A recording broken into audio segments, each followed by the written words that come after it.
দাদা কোৰ পৰা আনছে বস্তুখিনি ক'ৰ পৰা আনছে আপুনি গাড়ী দোকানৰ মানুহ আছে হা হা দোকানৰ পৰা কাৰ পৰা লৈ আহিছে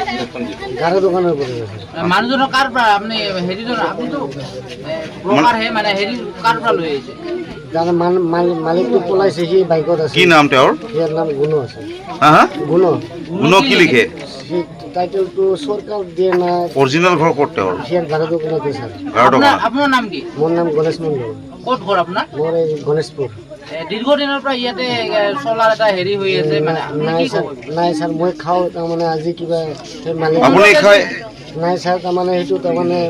সেই মানুহজনৰ কাৰণে ছাৰ আহোঁতে আজি 10টা বজাত আহিছিল মোৰ ঘৰত মোৰ ব্যৱসায় কৰে নেকি আপুনি নাই মই নকৰোঁ ছাৰ মই নিজে অলপ চলপ খাওঁ মই ইমান বস্তু নাই অলপ খালেতো আধা কেজি বা 100 গ্ৰাম আনিব পাৰে তাৰমানে ছাৰ ঘটনা হৈছে তাৰমানে 10:30 যাই ইহঁতে ছাৰ আমাক কৈছে এনেকুৱা মাল লাগে নেকি মাল ছাৰ মোৰতো নাই মই অলপ মালিক আপুনি যাৰ কাৰণে আনিছে মালিকৰ নামটো ক'ব পাৰিব নেকি কি নাম আছিলে